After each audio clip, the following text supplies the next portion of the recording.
Olá, graça e paz da parte de Deus, nosso Pai, e da parte de nosso Senhor Jesus Cristo, seja com você, com a sua família, com a sua vida.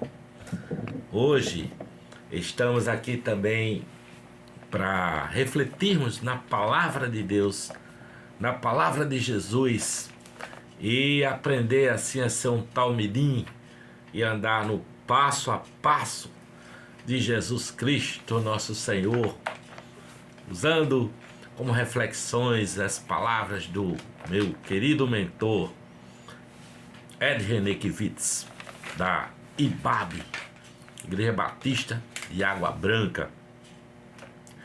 E hoje eu leio aqui sobre imposto, e o texto em questão está aqui no Evangelho de Mateus, capítulo 22, dos versículos 15 a 33.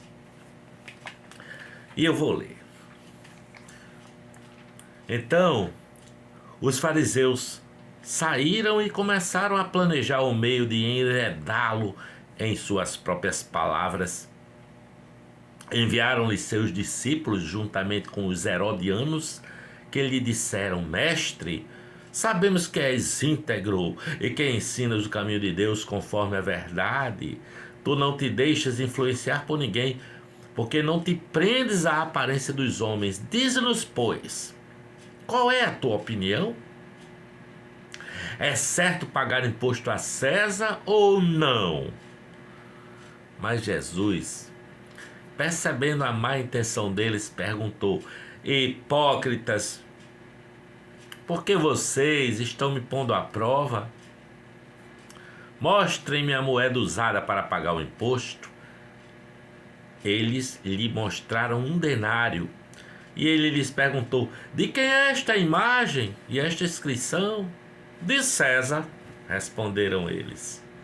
E ele lhes disse: Então, deem a César o que é de César e a Deus o que é de Deus. Ao ouvirem isto, eles ficaram admirados e, deixando-o, retiraram-se. Naquele mesmo dia, os saduceus, que dizem que não há ressurreição, aproximaram-se dele com a seguinte questão: Mestre, Moisés disse que se um homem morrer sem deixar filhos, seu irmão deverá casar-se com a viúva e dar-lhe descendência. Entre nós havia 7 irmãos. O primeiro casou-se e morreu. Como não teve filhos, deixou a mulher para seu irmão. A mesma coisa aconteceu com o segundo e com o terceiro, até o 7º. Finalmente, depois de todos, morreu a mulher.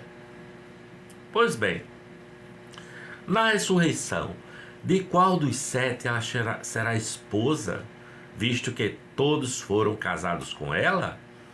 Jesus respondeu: Vocês estão enganados porque não conhecem as Escrituras nem o poder de Deus. Na ressurreição, as pessoas não se casam nem são dadas em casamento, mas são como os anjos do céu. E quanto à ressurreição dos mortos, vocês não leram que Deus lhes disse: Eu sou o Deus de Abraão, o Deus de Isaque e o Deus de Jacó? Ele não é Deus de mortos, mas de vivos. Ouvindo isso, a multidão ficou admirada com o seu ensino. Nós lemos Mateus capítulo 22, dos versículos 15 ao versículo 33. Aqui parece que os fariseus acreditavam na máxima de que o peixe morre pela boca e tentavam pegar Jesus de todo jeito. Dessa vez, junto com partidários do rei Herodes, defensores de Roma, prepararam uma armadilha. O objetivo era que Jesus se comprometesse ao falar a respeito da legitimidade do imposto recolhido ao imperador. Se Jesus apoiasse os impostos, poderia ser acusado de trair seu povo, uma vez que a lei exigia lealdade somente a Deus, a Yahvé. Mas se negasse a legitimidade do imposto, seria acusado de incentivar a rebelião contra as autoridades romanas. Jesus tira da manga uma de suas extraordinárias respostas. Ele usa uma tradição muito conhecida entre os rabinos, que ensinava que, assim como os imperadores estampavam sua imagem nas moedas, Deus estampou sua imagem no ser humano. Jesus está dizendo que a moeda com a imagem de César é devido a César, mas o ser humano que carrega em si a imagem de Deus pertence a Deus. Os fariseus e os herodianos ficaram maravilhados e desconcertados com a sabedoria de Jesus. Jesus relativiza radicalmente o poder de César e afirma que devemos lealdade absoluta a Deus. Em outras palavras, devemos sim obediência às autoridades governamentais, desde que isso não implique sacrifício da vida humana. A obediência a Deus exige a valorização da vida humana acima de qualquer poder totalitário.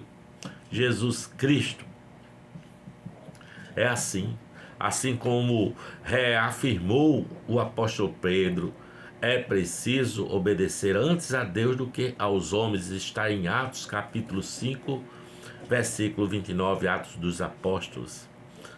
Os discípulos de Jesus vivem na história debaixo da autoridade dos Césares de ocasião, mas submetendo a consciência sempre a Deus, pois sabem que até mesmo os Césares pertencem a Deus. E a armadilha dos saduceus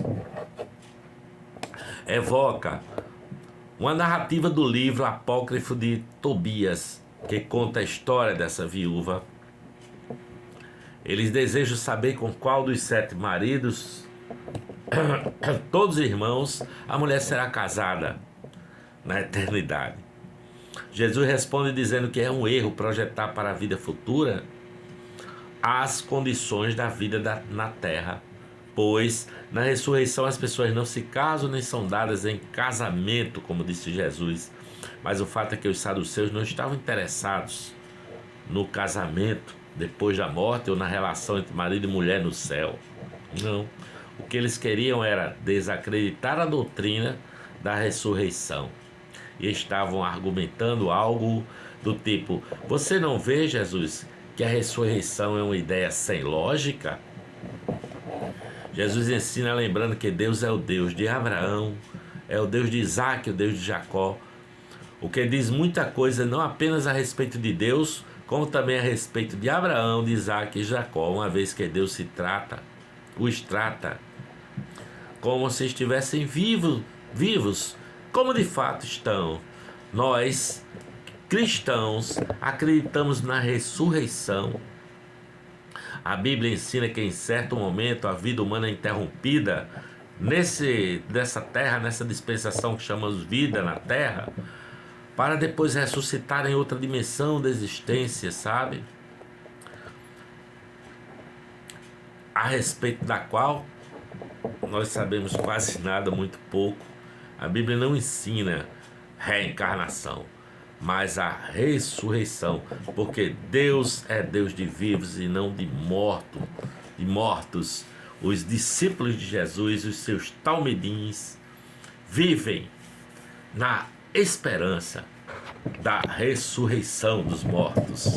É assim que eu vivo, na esperança de que, em acabando o meu tempo nesse planetinha, nessa vida passageira, nesse sopro de vida que nós temos aqui, nós teremos a eternidade. Eu me lembrei de uma cena que está no filme Paulo, o Apóstolo de Cristo, em que ele, conversando lá com o chefe da prisão, esqueci o nome do cara, Quintus, é Dominus, eu não me lembro bem, e o rapaz já tem um apreço por Paulo, e chegou a notícia de que Paulo seria decapitado não muito depois daqueles dias. E o cara tá todo tristonho porque dá essa notícia a Paulo, né? E Paulo diz: olha, fulano, imagine que você tá num barco, no mar, e você põe a mão assim na água e traz a água assim nas mãos, o que acontece? E o rapaz disse, a água vai escorrer entre os dedos. E ele disse, pois é, isso aí é a nossa vida, é nosso tempo presente aqui. Mas a vida que eu tenho, a vida que eu creio, ele está dizendo, a minha esperança é o oceano, a eternidade. Ele compara a vida eterna, a vida ressurreta, em relação àquela águazinha que derramou, que é essa vida presente, com o oceano. Eu espero que essas reflexões tenham trazido ao seu coração alguma luz do Evangelho de Jesus Cristo, nosso Senhor, e que o bom perfume de Cristo Jesus seja com você e com a sua família. Beijo no seu coração, graça e paz da parte de Deus e de nosso Senhor Jesus Cristo. Amém.